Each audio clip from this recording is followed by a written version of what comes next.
तथा विदितों की विद्या पूर्वापरांतर से ये अभिनिवेश का होता मृत्यु है। अभिनिवेश का क्या है? सभी प्राणियों में अभिनिवेश नामक क्लेश होता है। अभिनिवेश नामक क्लेश होता है मतलब मृत्यु भय होता है।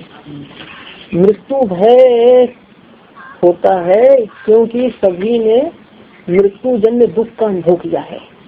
सबसे ज्यादा दुख होता है मृत्यु से, तो मृत्यु से होने वाले दुख का सभी ने अनुभव किया है, इसलिए सभी लोग मृत्यु से डरते हैं। तो इस जन्म की प्राप्ति के पश्चात किसी ने मृत्यु से होने वाले दुख का अनुभव किया है, तो कब का है ये मृत्यु जन्म दुख? एक जन्म का है। हाँ, तो सभी क्या जो है में ये मृत्यु है, इसलिए विद्यमान है कि मृत्यु जन्म दुख का अनुभव सभी ने पहले किया है। अब यही पंक्ति लगाएंगे, क्या यथा अयम क्लेशः, और जैसे और जिस प्रकार यह क्लेश कौन? अभिनिवेश। जिस प्रकार यह अभिनिवेश नामक क्लेश अत्यंत मूढ़ दृश्यते, अत्यंत मूढ़ प्राणियों में दिखाई देता है, अत्यंत मूढ़ प्राणियों में दिखाई देता है। तथा विज्ञात पूर्वापरांत से विधिको विरूढ़ा, तथा विज्ञात पूर्वापरांत से, यहाँ पर ध्यान देंगे पूर्वांत और परांत जिसको ज्ञात है। पूर्वांत का अर्थ है यहाँ पर पूर्व कोटि, और अपरांत है ना, ठीक है। पूर्वांत और अपरांत, पूर्वांत का अर्थ है पूर्व कोटि, अपरांत का अर्थ है उत्तर कोटि। तो पूर्वांत पूर्व कोटि क्या है? संसार। और अपरांत का अर्थ उत्तर कोटि, उत्तर कोटि क्या है? मोक्ष। तो इसका अर्थ होगा संसार और मोक्ष को जानने वाले, संसार और मोक्ष को, हाँ, पूर्व कोटि संसार और उत्तर कोटि क्या है आपका? मोक्ष। इस संसार और मोक्ष को जानने वाले ज्ञानी में भी, विदुषाफी है ना, कि ज्ञानी में भी। और रूढ़ा का अर्थ है कि वर्तमान दिखाई देता है। रूढ़ा दृष्टि जोड़ लेना कि विद्यमान दिखाई देता है।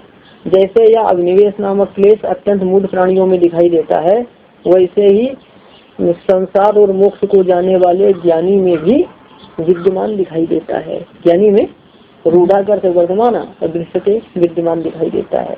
तो मृत्यु से तो सभी डरते हैं, चाहे ज्ञानी हो चाहे अज्ञानी हो। कस्मात कर है, किस कारण से? मृत्यु नामक क्लेश दोनों में क्यों है? कस्मात किस कारण से प्रश्न उठाया, तो उसका उत्तर देते हैं ही कर, क्योंकि तयोः कुशला कुशलयो मरण दुखान भवात यम वासना समाना, ही कर से क्योंकि यस्मात् कारणात्। तयो से लेना कुशला कुशलयो, कुशल का अर्थ है यहाँ पर विद्वान, अकुशल का अर्थ है अत्यंत मूढ़, है ना।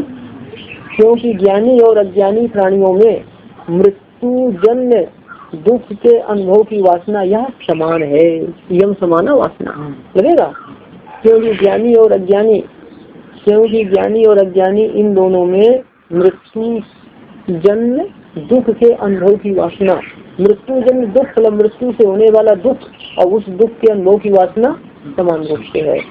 दुख के अनुभव से होने वाली वासना, वासना करते संस्कार, तो दुख के अनुभव से जो संस्कार पड़ गए हैं, मृत्यु जन्य दुख के अनुभव से संस्कार पड़ गए हैं, इसलिए क्या है कि वो अभी मृत्यु से डरता है।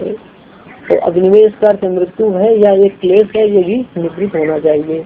बहुत लोग जो है एकांत में साधना नहीं करते हैं। एकांत में साधना करने से बहुत लाभ होता है। एकांत में जाएंगे तो सिंह उठा जाएगा तो क्या होगा?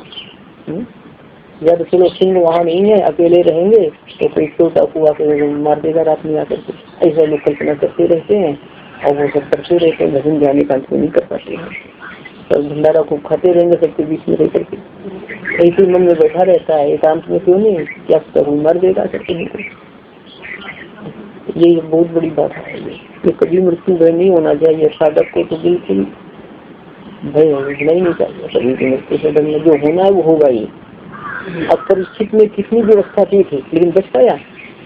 अब परीक्षित जैसी व्यवस्था तो कोई नहीं कर सकता है। तो समय आएगा तो कहीं भी मर जाएगा, और समय नहीं आया है, आप वन में बने रहिए, हिंसक प्राणी आकर भी आपको कुछ नहीं करेंगे, वो आपके मित्र बन जाएंगे। तो ऐसा रहना चाहिए। सिकंदर का नाम सुना होगा ना, बहुत बड़ा आक्रमणकारी था और भारत पर विजय प्राप्त की। और विजय प्राप्त करके जब वो जा रहा था अपने सेना के साथ में, तो कहते हैं योगी एक मार्ग में बैठा हुआ था, बीज मार्ग में बैठा हुआ था, उसको सिकंदर के सैनिक कहते हैं हट जा हट जा, वो हटती नहीं हटा। खूब लोग चिल्ला रहे नहीं हटा, फिर उसके रथ से उतर करके सैनिक आए, हट जा, वो हटेंगे। सिकंदर दूर से देख रहा है, बड़ा बड़ा विचित्र आदमी है, पूरी दुनिया मैंने जीत ली है और सब हम पे डरते हैं, और ये हमारे सैनिक हमारा नाम इसको सुना रहे हैं, सिकंदर आ रहा है, तब भी कर रहा है, और हमारे नाम से सब राजा महाराजा भाग जाते हैं, नाम से भी भागा नहीं। सिकंदर सोचा बात किया तो खुद रथ से उतर करके आया और बोला तुझे डर नहीं लगता? डर से क्या बताओ बोलता है। बोला मैं सिकंदर हूँ, मैं तो सब पूरी दुनिया को जीत चुका हूँ, तो क्या समझता है? तेरे को मार दूंगा सबसे, तो हमको तुम मार ही नहीं सकते हो, बोला तो मार देंगे। तो बोला हमको तुम नहीं मार सकते, हम कैसे मरेंगे? क्यों नहीं मार सकते? बोले मारना है देखो तो मार दो, देखो तो हम है नहीं, हमको तुम जो हम है वो हमको नहीं मार सकते हो, जो तुम देख रहे हो वो मैं नहीं हूँ, मैं तो उससे अलग हूँ आत्मा, इसको मारना हो मार लो, हमारा कोई फर्क नहीं पड़ता। सिकंदर में होता जरूर इसके अंदर कोई ज्ञान है, तभी तो ये डरा नहीं। और हमको जो है ना पूरी दुनिया का विजेता बनने पर भी सुख प्राप्त नहीं हुआ, हम तो अभी परेशानी में ही बने रहते हैं, कितने देशों को जीत कर आए पर हमको सुख शांति नहीं है। तभी हम इसको जीता, सोचे इससे सुखी हो जाएंगे, इसकी संपत्ति लूटी, सोचा सुखी हो जाएंगे, हमको सुख नहीं मिला तो दूसरे की संपत्ति लूटी, इससे सुखी हो जाएंगे, उससे भी सुखी नहीं हुए, हम तो अशांत घूम रहे हैं। और इसके पास तो कोपिन के अलावा कोई वस्त्र भी नहीं है, ये तो हमसे ज्यादा प्रसन्न है, इसको कोई चिंता भी नहीं है, हमसे डर ही नहीं रहा है। उसने साष्टांग प्रणाम किया उसको, बोले वास्तव में हम नहीं है, हम तो पूरी दुनिया को जीतने के बाद में तुमसे हार गए, हार गए। सेना को बोला भाई दूसरी रास्ते से चलो। ऐसा ऐसा है ना, मस्ती एक अलग होती है साक्षात्कारी की, भजन वो बहुत बड़ा आनंद है, दुनिया का आनंद उसके सामने तुच्छ है। भागवत में आता है ना चंद्र से सुखम सुखम ना चक्रवर्ती ना सुखम अस्ति विरक्त से मिले एकांत जीवना, कि इंद्र को सुख नहीं है, चक्रवर्ती महाराजा को भी सुख नहीं है, एकांत सेवन करने वाले योगी को सुख माना गया है ना, योगी का सुख माना गया है। तो एकांत रह करके भजन करना चाहिए और ये सब अभिनिवेश भी जाना चाहिए। अभिनिवेश तो बहुत लोगों में है, जब घूमने जाओ जंगल की तरफ कोई हाथी मिल जाएगा तो अभी एक दिन हम लोग तो रोज घूमने जाते हैं, भागीरथी धाम के 2 महात्मा गए, एक नथु था, एक आपका वो शरद पवार है ना महाराष्ट्र का शरद, हाँ वो उधर गया। अब हम लोग तो रोज जाते हैं, हाथी रोज मिलते हैं, हाथी को दूर से देखा और कांप गया दोनों ही, शरद तो लगा मरी जाएगा यहाँ। हमने कहा कुछ डरना नहीं, तो स्वामी जी हमको देख लिया, देख लो क्या कर लेगा, देख लिया हाथी तो, हाथी तो बगल में था। हालत खराब हो गई इनकी दोनों की, रोने उस बात कभी नहीं गए उधर, वो इसी साल की बात है। तो देख लिया तो क्या हो गया, इतने रो दिए दोनों, ये मेरे सामने की बात है। ऐसा तो क्या होता है, तो साधक क्यों बनना फिर ऐसा, जितना डर देखो। इससे तो यहाँ पहाड़ी माताएं अच्छी है, वो तो पूरे जंगल में घूमती रहती है, किसी से नहीं डरती है, सिंह से मुकाबला कर देती है वो तो, सिंह से मुकाबला करती है। ये देखो ये तो ज्ञानी ने लिया निवेश, मतलब होता है शास्त्र ज्ञानी, शास्त्र ज्ञानी है और क्या है, अस्मिता इसके दृढ़ है, देहात बुद्धि ये मतलब हुआ शास्त्र ज्ञानी है, और वो कोई साधन का अभ्यास साधना का अभ्यास नहीं है। यदि इसको वैराग्य हो मुमुक्षुत हो तो विनिवेश क्लेश इसका क्षीण होगा, अब निवेश नामक क्लेश इसका क्या होगा, क्षीण होगा। ये तो मुमुक्षा न हो, शास्त्र ज्ञान हो, आजकल के जैसे शास्त्र के विद्वान है, पढ़ने पढ़ाने वाले, तो उनकी बात है, ये परोक्ष ज्ञानी है ना।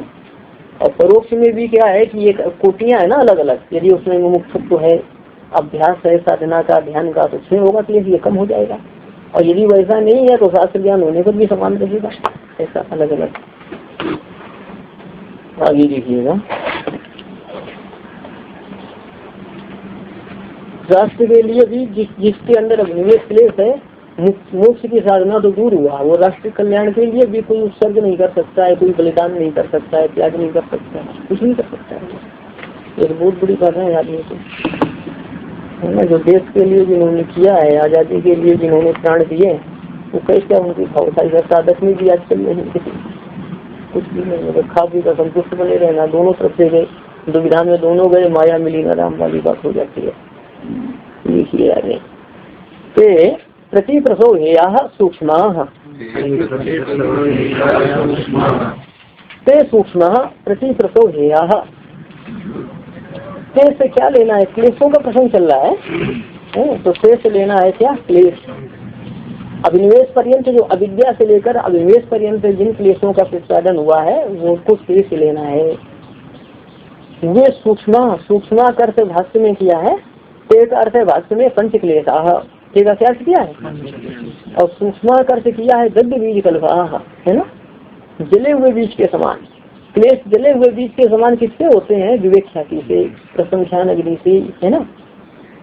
तो ऐसा लगाएंगे कि यहाँ पर ये सूक्ष्माकर से दग्ध बीज कल्पा, दग्ध बीज कल्प कैसे होंगे, वो संप्रज्ञा समाधि के द्वारा। तो अर्थ हो जाएगा दग्ध बीज के समान हुए क्लेश प्रतिप्रसव के द्वारा निवृत्त करने योग्य है, प्रतिप्रसव के द्वारा हे है। प्रतिप्रसव का अर्थ होता है लय। ध्यान देंगे, संप्रज्ञा समाधि के द्वारा क्या होता है, आत्मा का साक्षात्कार हो जाता है, उससे क्या होता है, क्लेश सभी दग्ध हो जाते हैं। ज्ञान अग्नि सर्वकर्मान धर्म सात करते, तो सभी कर्म कैसे हो गए, दग्ध बीज हो गए। अब दग्ध बीज हो गए ना, अब उसका बंधन तो समाप्त हो गया। अब जो उसका चित्त की जो आत्माकार वृत्ति है, जो विवेक ख्याति रूप वृत्ति है, वो भी क्या है, सत्वगुण का कार्य है ना।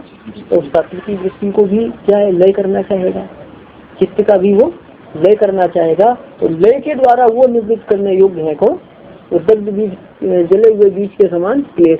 ये फल दे पाएंगे, फल नहीं दे पाएंगे, लेकिन वो लय कर देगा। कृतार्थ होने कारण लय करता है, कोई प्रयोजन नहीं है, यदि नहीं भी लय करे तो भी कोई बंधन नहीं है उसको। ध्यान देंगे, तो इसका क्या अर्थ हो गया, जले हुए बीज के समान हुए क्लेश चित्त के लय के द्वारा निवृत्त करने योग्य है, चित्त के लय के द्वारा निवृत्त करने योग्य है। जो दग्ध बीज के समान ये क्लेश किसमें है, चित्त में, और वो भी चित्त के लय के द्वारा निवृत्त करने योग्य है। भाष्य देखेंगे, जैसे सूत्र में आए हुए से का अर्थ है पंच क्लेशा, और सूक्ष्म का क्या अर्थ है, दग्ध बीज कल्पा। और ये सूत्रार्थ लगाने के लिए भाष्यकार ये बताते हैं, योगिना चरिताधिकारे, योगिना चरिताधिकारे ये अध्ययन किया है। और प्रतिप्रसव का अर्थ किया है चेतसी प्रलीने सह तेन एव अस्तम गच्छन्ति। ये अब देखेंगे, जले हुए बीज के समान हुए पंच क्लेश योगी के, योगिना चरिता दिखारे है ना, योगी के कृतार्थ होने पर, योगी के कृतार्थ होने पर, या ऐसा लगा देंगे योगी का कृतार्थ चित्त, या कृतार्थ जो है चित्त का विशेषण बना लेंगे। योगी का कृतार्थ चित्त अव्यक्त में लीन होने पर, अव्यक्त में कौन लीन होगा, हाँ, योगी का कृतार्थ चित्त अव्यक्त में लीन होने पर तेन सह एव अस्तम गच्छन्ति। तेन का क्या है, चित्त, तो तेन सह एव उस चित्त के साथ ही लीन हो जाते हैं। चित्त किसमें लीन होगा, अव्यक्त में, तो तेन सह एव चित्त के साथ ही लीन हो जाते हैं। चित्त के साथ कौन लीन हो जाता है, चित्त के साथ कौन लीन हो जाता है, क्लेश। ध्यान देंगे, चित्त का अर्थ अंतःकरण है ना, तो अहंकार से एकादश इंद्रियों की उत्पत्ति होती है। एकादश इंद्रिय में जो एक 11वीं इंद्रिय क्या है आपका, चित्त। तो चित्त की उत्पत्ति किससे होती है, अहंकार से। तो जब चित्त का अव्यक्त में लय कहा जाए तो मतलब चित्त का अहंकार में लय और अहंकार का अव्यक्त में लय, चित्त का अहंकार में लय और अहंकार का मतलब चित्त का अहंकार के द्वारा अव्यक्त में लय, ये मतलब है। पहले भी ऐसा आया था, चित्त का अव्यक्त में लय, तो चित्त का अव्यक्त में लय का मतलब है अहंकार के द्वारा अव्यक्त में लय। पंक्ति देखेंगे, तो गच्छन्ति अस्तम गच्छन्ति, अस्त हो जाते हैं या लीन हो जाते हैं, है ना, अस्त हो जाते हैं, लीन हो जाते हैं। कौन लीन हो जाते हैं, हाँ, जले हुए बीज के समान हुए क्लेश योगी का कृतार्थ चित्त अव्यक्त में लीन होने पर उस चित्त के साथ ही लीन हो जाते हैं। तो कौन से क्लेश लीन हो जाते हैं, जो दग्ध बीज के समान है। और जो दग्ध बीज के समान नहीं है उनके लिए आज क्या करना है, तो आगे बताते हैं। दग्ध बीज होंगे संप्रज्ञात के द्वारा, विवेक ख्याति के द्वारा, ऐसा। इस सीता नाम तो बीज भावोपगता नाम। आर्ष भाष्य जो है ना, सूत्रों में किसके किसके हैं, योग सूत्र का, वैशेषिक का और न्याय का, तीन के भाष्यों को अर्थ भाष्य माना जाता है। प्राचीन ऋषि पुनीत है ना वो, और जिसमें कि उसमें क्या है, आत्म से साधन का प्रतिपादन ऐसा उनमें नहीं है, साधन का प्रतिपादन योग सूत्र में ही है। और सबसे प्राचीन भी यही भाष्य, वैशेषिक भाष्य प्रशस्त। हाँ, अब देखेंगे किंतु बीज भावोपगता नाम का अर्थ है बीज रूपता को प्राप्त हुई। बीज रूपता को प्राप्त हुए। स्थिता नाम का अर्थ है स्थित क्लेशों का। किंतु अच्छा ठीक है, किंतु बीज रूपता को प्राप्त हुए। बीज भावोपगता नाम का अर्थ बीज रूपता को प्राप्त, पर बीज भाव का अर्थ किया है भाष्यकार ने आगे, यहाँ पर तनु भाव आगे आएगा कि भाई, तो इसका अर्थ हो जाएगा तनु रूपता को प्राप्त, किंतु तनु रूपता को प्राप्त विद्यमान क्लेशों का। स्थिता नाम का विद्यमान, किंतु तनु रूपता को प्राप्त विद्यमान क्लेशों का, मतलब तनु रूप क्लेशों का। क्या मतलब हुआ? जो दग्ध बीज नहीं हुए हैं बल्कि तनु है। तनु का क्या अर्थ है? हल्के। तनु का क्या अर्थ है? हल्के हैं। आगे ध्यान देंगे, ये देखो ध्यान ध्यान हेया सर्ववृत्तया, ध्यान हेया सर्ववृत्तया, सर्ववृत्तया यहाँ पर तेसाम वृत्तया सर्ववृत्तया, यहाँ तेसाम सबसे पूर्व सूत्र में सबसे क्या लिया था? तेसे क्लेशा, तो यहाँ भी सबसे क्लेशा लेना है। सर्ववृत्तया का अर्थ है क्लेशा नाम वृत्तया, तेसाम क्लेशा नाम वृत्तया। क्लेशों की वे वृत्तियाँ कौन? जो बीज भाव मतलब तनु, तनु रूपता को प्राप्त। तनु का क्या अर्थ है? क्षीण जो हो गई है वृत्तियाँ, तो कैसी हो गई है? हाँ, बीज भाव कर्त किया क्षीण हुई वृत्तियाँ। क्षीण किससे होगी? क्रिया योग के अनुष्ठान से। तो इसका अर्थ हो जाएगा क्लेशा नाम वृत्तियाँ, क्लेशों की क्षीण, क्लेशों की तनु वृत्तियाँ, क्लेशों की क्षीण हुई वृत्तियाँ ध्यान के द्वारा है। ध्यान के द्वारा ध्यान देंगे। ध्यान की ही एक उन्नत अवस्था समाधि है। ध्यान की उन्नत अवस्था क्या है? तो यहाँ ध्यान से प्रसंगानुसार लेना है संप्रज्ञात समाधि। आगे प्रसंख्यान आएगा भाष्य में शब्द, तो ऐसा लगाएंगे क्लेशों की वृत्तियाँ कौन? अविद्या थी। क्लेशों की क्षीण हुई वृत्तियाँ संप्रज्ञात समाधि के द्वारा निवृत्त करने योग्य हैं। संप्रज्ञात समाधि के द्वारा निवृत्त करने योग्य हैं, संप्रज्ञात समाधि के द्वारा ये हैं। अब देखो भाष्य के सारे सूत्रार्थ देखेंगे। यहाँ पर तद्वृत्तियाँ का अर्थ किया है क्लेशा नाम या वृत्तियाँ। किसकी वृत्तियाँ? क्लेशों की जो वृत्तियाँ। तो कैसी वृत्तियाँ? स्थूला, एक तो दग्ध बीज और दूसरी कैसी? अब ध्यान देंगे, अब ये पंक्ति लगाएंगे क्लेशों की वे वृत्तियाँ, क्लेशों की वे स्थूल वृत्तियाँ, क्लेशों की वे स्थूल वृत्तियाँ। कौन सी स्थूल वृत्तियाँ? जो क्रिया योग के अनुष्ठान से तनुकृता सत्या का अर्थ है कि क्षीण किए जाने पर, क्षीण किए जाने पर, है ना। क्लेशों की, क्लेशा नाम यह स्थूला वृत्तियाँ, क्लेशों की वो स्थूल वृत्तियाँ। क्लेशों की क्या कहेंगे? क्लेशों की जो स्थूल वृत्तियाँ, क्लेशों की जो वे क्रिया योग के द्वारा क्षीण किए जाने पर प्रसंख्यान नामक समाधि के द्वारा ही है। ध्यान कहते हैं समाधि। प्रसंख्यान ध्यान क्या है? हाँ, वही संप्रज्ञात समाधि है ना। कि प्रसंख्यान नामक समाधि के द्वारा ही है, लग जाएगा। तो कौन सी वृत्तियाँ? जो कि हाँ तनुकृत है। अब ध्यान देना, यावत सूक्ष्मीकृता, यावत सूक्ष्मीकृता का अर्थ है यावत दग्ध बीज कल्पा। यावत सूक्ष्मीकृता का क्या अर्थ है? यावत दग्ध बीज कल्पा, जब तक के जले हुए बीज के समान, जब तक जले हुए बीज के समान हो जाएं। यावत का अर्थ है जब तक, मतलब है जब तक जले हुए बीज के समान हो जाए तब तक संप्रज्ञात समाधि का अभ्यास करना चाहिए, प्रसंख्यान करना चाहिए। लग गया? जब तक जले हुए बीज के समान हो जाए, यावत और तावत जोड़ देना, कि तब तक प्रसंख्यान समाधि करनी चाहिए। अच्छा जी, तो यहाँ पर ध्यान देंगे ये कौन सी, ये प्रसंख्यान नामक समाधि से कौन सी वृत्तियाँ हैं? स्थूल वृत्तियाँ। स्थूल वृत्तियाँ कैसी होने पर?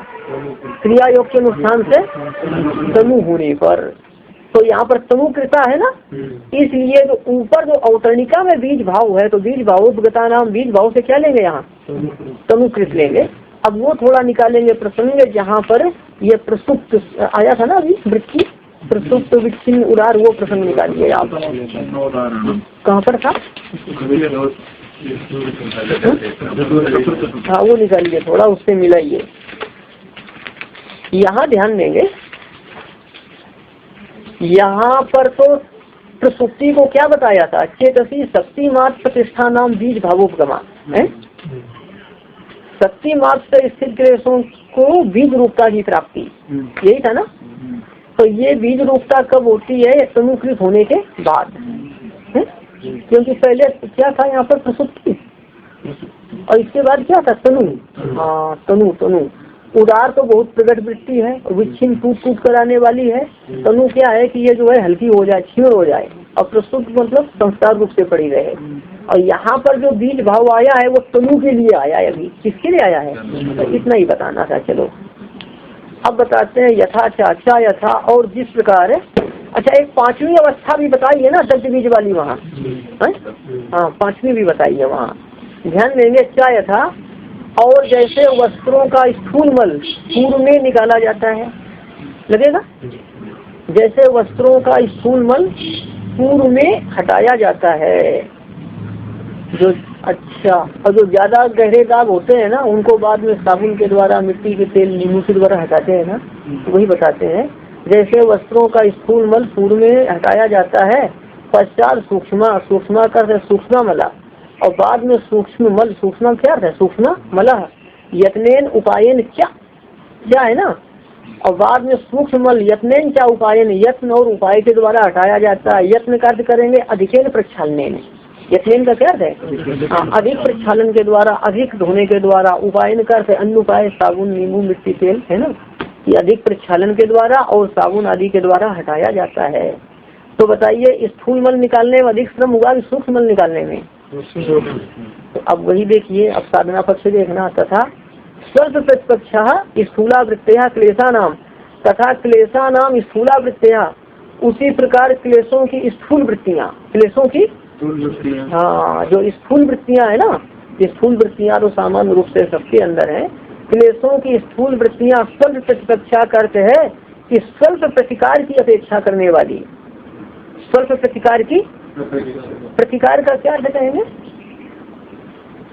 क्लेशों की स्थूल वृत्तियाँ स्वल्प प्रतिकार की अपेक्षा करने वाली हैं, मतलब स्वल्प साधन की अपेक्षा करने वाली हैं। तो स्वल्प साधन कौन है, वो क्रिया योग। स्वल्प साधन कौन है, उसको स्वल्प माना गया है, क्यों आसानी से हो सकता है, और समाधि आसानी से हो पाएगी, तो उसको स्वल्प साधन नहीं कहा। बात है समझ में। तथा करते उसी प्रकार क्लेशा नाम स्थूला वृत्तियाँ, क्लेशों की स्थूल वृत्तियाँ स्वल्प प्रतिपक्षा करते हैं, सामान्य साधन के द्वारा निवृत्त करने योग्य है। स्वल्प प्रतिपक्षा करते सामान्य साधन के द्वारा निवृत्त करने योग्य है। सामान्य साधन क्या है, क्रिया योग। क्रिया योग क्या बताया था वहाँ पर, हाँ तपः स्वाध्याय ईश्वर प्रणिधान। तप तो चाहिए जीवन में, तप के बिना कुछ बताए ना, अन्ना अतपस्विनो योगा सिद्धति। हाँ जिसके जीवन में तप नहीं है उसको योग सिद्ध नहीं होता है। तप चाहिए, तितिक्षा चाहिए, तप बहुत जरूरी। आगे फिर तप के बारे में आएगा। हाँ जो लोग अभी ओंकारेश्वर में स्वामी रामानंद जी थे, उनसे किसी महात्मा ने कहा कि आपके यहाँ भोजन तो मिलता है, दोपहर में, शाम को, सुबह नाश्ता नहीं मिलता, बाल भोग नहीं मिलता, तो बोले घर को छोड़ दिया तुमने, क्यों साधु बन गया, तुमको इतना भी सहन नहीं है तो साधु क्यों बनना। बकरी जैसा मुंह चलना जो है साधक का लक्षण नहीं है। दिन भर शास्त्रानुसार गृहस्थ को भी 2 बार भोजन की आज्ञा दी गई, अग्निहोत्र के समान प्रातः सायं। गृहस्थ को भी, तो साधक को सोच लो कितने बार भोजन चाहिए। इंद्रिय तृप्ति करने के लिए जीव मनुष्य शरीर नहीं है, ये शिक्षा चाहिए, समय पर भोजन करो, वचन करो। 2 बार गृहस्थ के लिए धर्म शास्त्र आज्ञा देते भोजन, ज्यादा नहीं देते। अब साधक को फिर कितना होगा, नियंत्रण चाहिए है ना। सुधा पिपासा सबको ये हाथम है, साधना में समय ज्यादा देना, उधर ज्यादा नहीं। अब देखिए तो यहाँ पर यह स्वल्प प्रतिपक्षा का क्या अर्थ है कि स्वल्प जैसे क्लेशों की स्थूल वृत्तियाँ स्वल्प प्रतिकार की अपेक्षा करने वाली हैं, मतलब क्लेशों की स्थूल वृत्तियाँ स्वल्प प्रतिकार की अपेक्षा करने वाली हैं, मतलब अपनी निवृत्ति के लिए स्वल्प साधन की अपेक्षा करने वाली हैं। अपनी निवृत्ति के लिए स्वल्प साधन की अपेक्षा करने वाली हैं। सूक्ष्मास्तु तू सूक्ष्म, किंतु तू सूक्ष्म का क्या है, तू क्लेशा नाम सूक्ष्म वृत्तियाँ, किंतु क्लेशों की सूक्ष्म वृत्तियाँ अधिक प्रतिकार की अपेक्षा करने वाली है। महाप्रतिपक्षा है ना, किंतु क्लेशों की सूक्ष्म वृत्तियाँ अत्यंत प्रतिकार की अपेक्षा करने वाली हैं। अत्यंत प्रतिकार, तो अत्यंत प्रतिकार किसके द्वारा होगा, समाधि के द्वारा होगा। तो बताइए इसके अनुसार समाधि सहज है कि वो क्रिया योग सहज है। तो क्रिया योग के द्वारा जब वृत्तियाँ तनु हो जाएंगी ना, तब ये नहीं सोचना कि अभी भी जो है लड्डू मिल गया हमको। फिर जो है फिर भी बहुत साधना करनी है। बहुत साधना करने से कहीं मोक्ष होता है। ये जड़ व्रत वगैरह का सब पढ़ कर देखो ना, कितना कितना अभ्यास करते हैं। जो युद्ध के मैदान में नहीं गया है उसको मालूम है शस्त्रों की मार कैसी होती है। तो जो साधन किया ही नहीं है, केवल पोथी पलटता रहता है, वो बोलता है कुछ नहीं है, इसी से उसका मोक्ष हो जाता है। पोथी पलटने से राजनीति वो बोलता है इसी हो गया मोक्ष, कुछ नहीं है, सुन लो हो गया।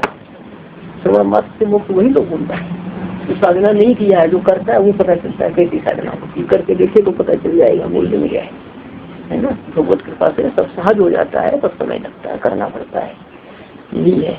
अभी महाप्रत्यक्षा ग्रंथ कह रहे हैं ना, वेदांत पढ़ाने वाले बोलते हैं तपस्या शिक्षा से कुछ नहीं होता है, वो तो ऐसी मुक्ति तो आप है ही, आप में है क्या अज्ञान ऐसा सब। बोले अज्ञान नहीं है तो फिर आप उल्टा पुल्टा काम क्यों करते हैं आप लोग, इन्हीं से पूछो। अगर कोई उत्तर नहीं रहेगा सब ये क्या की बातें हैं, सत्य न बोलना।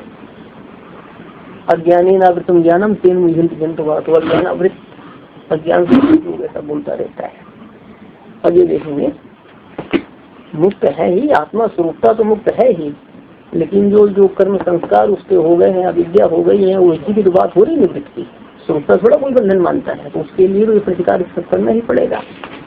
आगे देखेंगे, चले एक और है क्लेश मूलः कर्माशयो दृष्टादृष्ट जन्म वेदनीयः।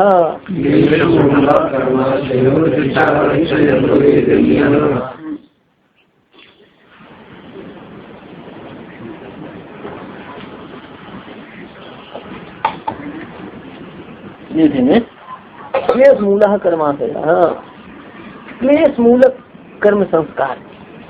कर्माशय का अर्थ होता है कर्म संस्कार, जैसे आशय का अर्थ होता है संस्कार समूह, है ना। संस्कार से पूर्ण पाप रूप दोनों संस्कार लेना है। पूर्ण रूप कर्म संस्कार। यदि आप अच्छे कर्म करेंगे तो पूर्ण रूप कर्म संस्कार होगा, बुरे कर्म करेंगे तो पाप रूप कर्म संस्कार होगा। तो ध्यान देंगे, कर्माशय का अर्थ कर्म संस्कार, और कर्म संस्कार कैसा, पूर्ण पाप रूप कर्म संस्कार। पूर्ण पाप रूप कर्म संस्कार यह क्लेश मूलक है। पूर्ण पाप रूप कर्म संस्कार कैसा है, क्लेश मूलक है। कहने का मतलब ये है कि क्लेश के होने पर जो अच्छे बुरे कर्म किए जाते हैं तो क्या होता है, कर्म संस्कार होता है। क्लेश के होने पर जो अच्छे बुरे कर्म किए जाते हैं तो क्या होता है, कर्म संस्कार। और कर्म संस्कार के अनुसार क्या है कि वो फल मिलता है। कर्म संस्कार से क्या मिलता है, फल का जनक कौन है, कर्म संस्कार। और कर्म संस्कार कब होता है, क्लेश के रहते कर्म करने पर। क्लेश के रहते कर्म करने पर क्या होगा, कर्म संस्कार। और कर्म संस्कार का फल मिलेगा। फल क्या मिलेगा, आपको नया जन्म होगा, सुख दुख होगा, यही तो फल होगा। अब ध्यान देने, जिसका क्लेश निवृत्त हो गया है, जिसके क्लेश दग्ध बीज हो गए हैं, ऐसे योगी के द्वारा प्रारब्धानुसार जो कर्म होते हैं, प्रारब्धानुसार जिस योगी के क्लेश कैसे हैं, दग्ध बीज हो गए हैं, तो प्रारब्धानुसार उस योगी के द्वारा जो कर्म होते हैं उनसे कर्म संस्कार बनता है, उनसे कर्म संस्कार नहीं बनते हैं। लिप्यते न सा पापे न पदपत्रम। तो क्लेश के होने पर ही कर्म करने पर कर्म संस्कार होते हैं। जिसके क्लेश निवृत्त हो गए हैं, दग्ध बीज हो गए हैं, ऐसे योगी के कर्म जो संस्कार को उत्पन्न नहीं करते हैं। तो ध्यान देंगे, क्लेश मूलक पूर्ण रूप कर्म संस्कार दृष्ट जन्म वेदनीय, अदृष्ट जन्म वेदनीय। मतलब दृष्ट जन्म का अर्थ है वर्तमान जन्म, वेदनीय का अर्थ है अनुभव्य, कि वर्तमान जन्म में अनुभव करने योग्य होते हैं और आगामी जन्म में अनुभव करने योग्य होते हैं। कौन, कर्म संस्कार। कर्म संस्कार वर्तमान जन्म में अनुभव करने योग्य होते हैं और आगामी जन्म में अनुभव करने योग्य होते हैं। वर्तमान जन्म में अनुभव करने योग्य होते हैं कौन, कर्म संस्कार। पंक्ति लगाइए, क्लेश मूलक कर्म संस्कार वर्तमान जन्म में अनुभव करने योग्य और आगामी जन्म में अनुभव करने योग्य होते। कर्म संस्कार का अनुभव किया जाएगा कि कर्म संस्कार से होने वाले फल का अनुभव किया जाएगा, सुख दुख का। संस्कार के अनुसार फल का अनुभव किया जाएगा। इसे सूत्रार्थ ऐसा लगाइए, क्लेश मूलक कर्म संस्कार से जन्म फल, लक्षणा करके लगा लेंगे। क्लेश मूलक कर्म संस्कार से जन्म फल वर्तमान जन्म में अनुभव्य और आगामी जन्म में अनुभव्य होता है ना। क्लेश मूलक कर्म संस्कार से होने वाला फल वर्तमान जन्म में अनुभव्य और आगामी जन्म में अनुभव्य होता है। कि वर्तमान जन्म में अनुभव करने योग्य और अगले जन्म में अनुभव करने योग्य। ठीक है। अधिकांशता जो है ना शुभाशुभ कर्मों का फल अगले जन्म में मिलता है। प्राय आप खेती करो, नौकरी करो तो उसका फल तो यही मिल जाएगा। लेकिन जो ऐसे जो कर्म है ना, कौन जो धर्माधर्म फल देने वाले, जो पूर्ण अपूर्ण को करने वाले जो कर्म है, उनका तो अगले जन्म में फल मिलता है। तत्र का अर्थ है तेसु कर्माशयेषु। तेसु का क्या अर्थ है? हाँ, तत्र का तेसु कर्माशयेषु, उन कर्म संस्कारों में। पुण्यापुण्य रूप कर्म संस्कार, सूत्र में कर्माशय आया है ना, तो कर्माशया का अर्थ है पुण्यापुण्य कर्माशय। कि पुण्य अपूर्ण का अर्थ है पाप, पूर्ण पाप रूप कर्म संस्कार। काम लोभ क्रोध, क्या है? काम लोभ मोह क्रोध प्रसवः। काम लोभ मोह और क्रोध से जन्म होते हैं। इसको समझने का प्रयास कीजिए। जब काम भावना, लोभ भावना, मोह भावना और क्रोध भावना होगी, उस समय आप क्या करेंगे? अच्छे बुरे कर्म करेंगे तो उनसे संस्कार होंगे। उनसे क्या होंगे? हाँ, तो अब संस्कार किससे होंगे? कर्मों से।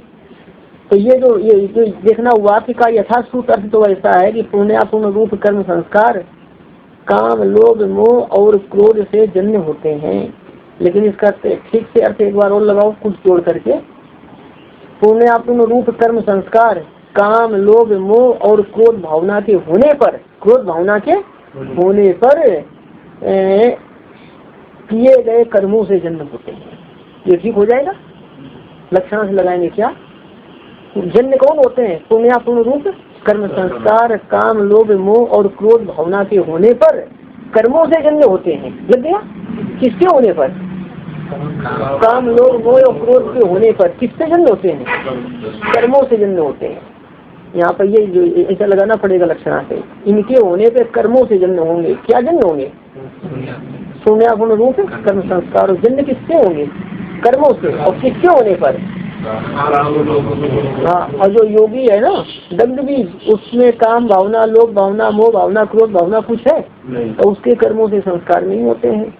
ये जो सूत्र में था ना क्लेश मूला, क्लेश मूल है, तो क्लेश की जगह क्लेश अविद्या अस्मिता राग द्वेष ये सब क्लेश है ना, तो वहाँ पर क्लेश की जगह इन्होंने काम लोभ मोह क्रोध कर दिया इन्होंने भाष्यकार ने, क्योंकि ये भी अवान्तर क्लेश ही, ये भी क्या, ये अवान्तर क्लेश ही है। क्योंकि लोभ, राग की परिभाषा में लोभ आ गया था ना, कि सुख का अनुभव करने पर फिर उसका लोभ होना क्या है? राग है?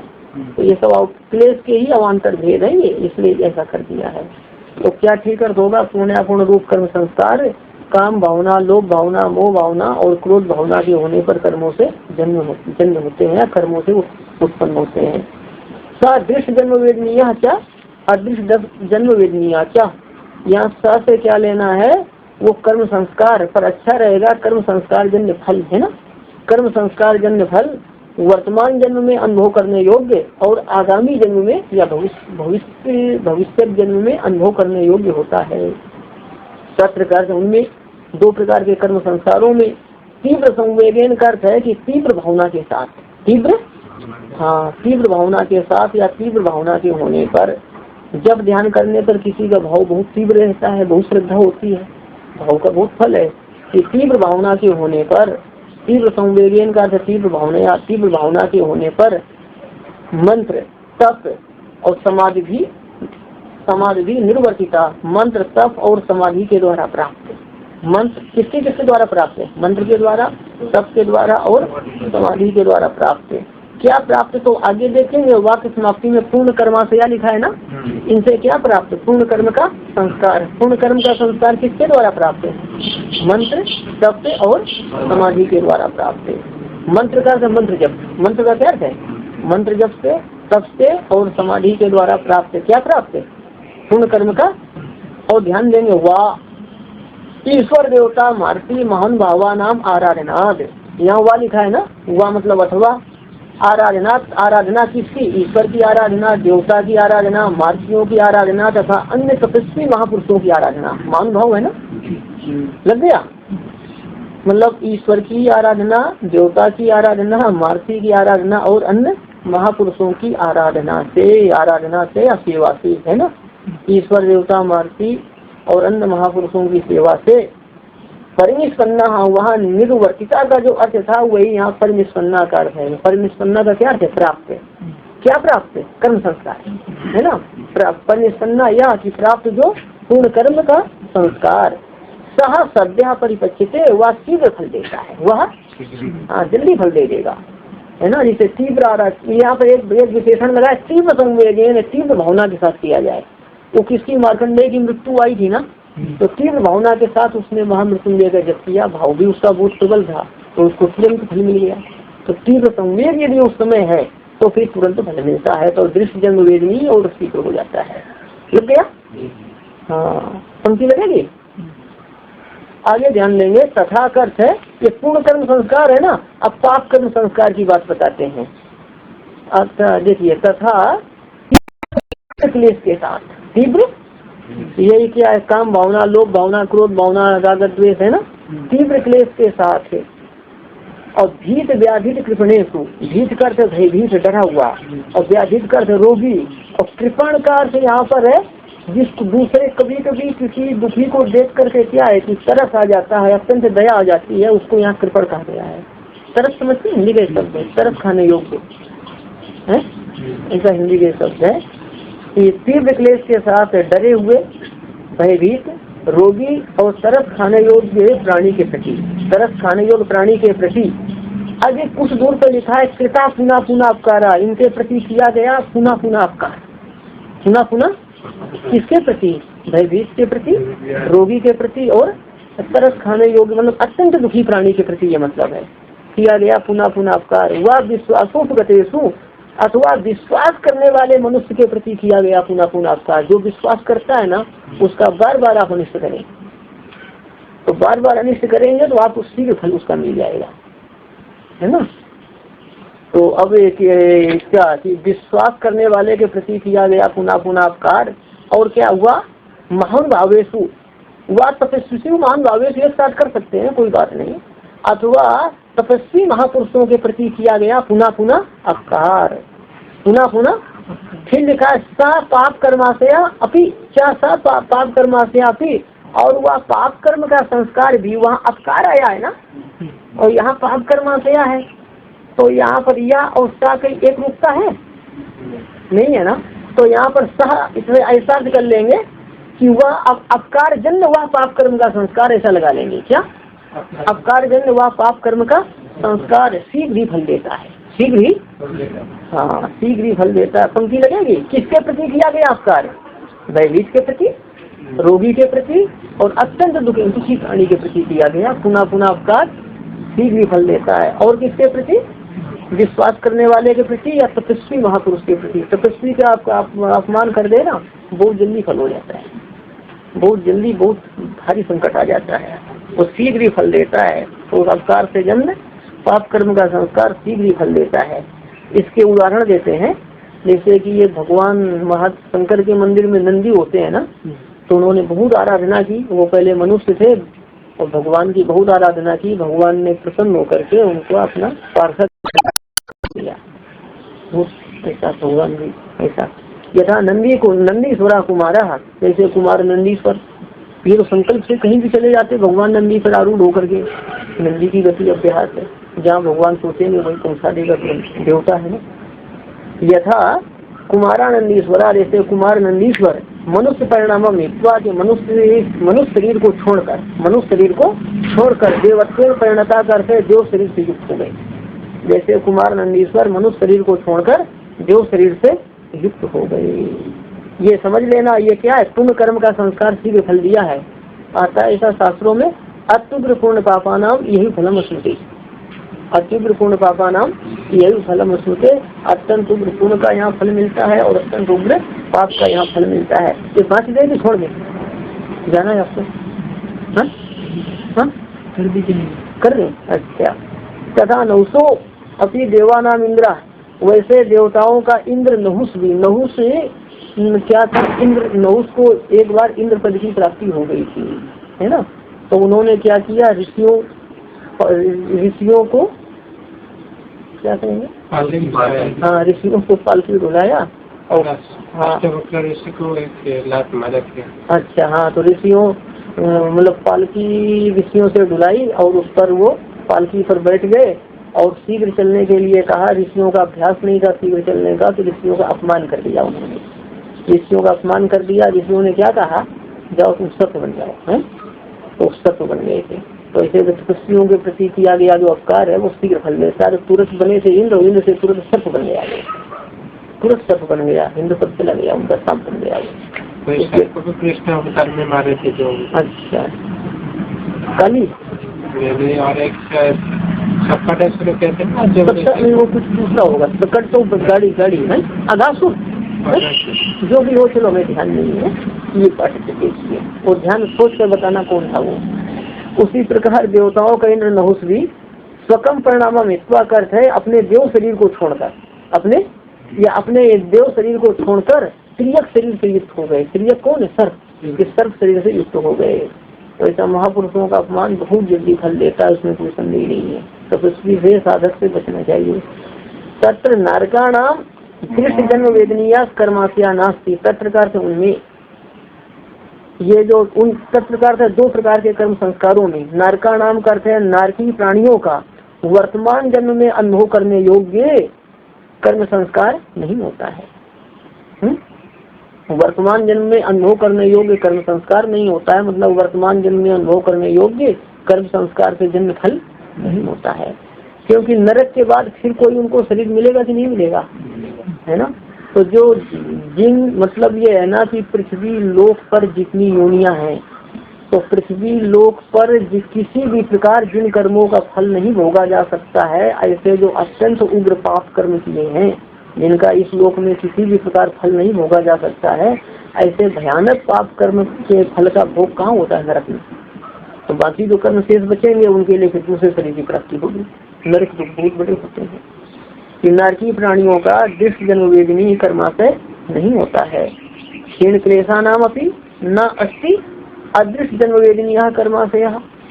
और क्षीण क्लेशा नाम अपनी का अर्थ है कि दग्ध क्लेशा नाम, दग्ध क्लेश वाले योगियों को भी अदृष्ट जन्म वेदनी कर्म संस्कार नहीं होता है, मतलब भविष्य जन्म में भोगने योग्य कर्म संस्कार नहीं होता है। तो मतलब क्या योगी का कोई जन्म होगा, नहीं होगा। तो ये बता रहे हैं कि कोई कर्म संस्कार वर्तमान जन्म में अनुभव करने योग्य है, कोई आगामी जन्म में। कर्म संस्कार अनुभव करने योग्य है, मतलब कर्म संस्कार जन्म फल अनुभव करने योग्य है, ऐसा समझे। तो ये दो प्रकार का हुआ, दृष्ट जन्म वेदनी और अदृष्ट जन्म वेदनी, दो प्रकार के कर्म संस्कार हुए। और ये इसमें बहुत अच्छी बातें योग सूत्र में आती हैं। हाँ, धर्मशास्त्र को भी इसके सारे समझ सकते हैं, अध्यात्म को भी समझ सकते हैं, दोनों के लिए ही अच्छा है। जो आर्ष ग्रंथ है ना, आर्ष ऋषियों की भाषा बहुत अच्छी होती थी, वो कभी असत्य नहीं बोलते थी, वो बिल्कुल यथार्थ ही वर्णन करते हैं। ये ओम पूर्णमदः पूर्णमिदं पूर्णात्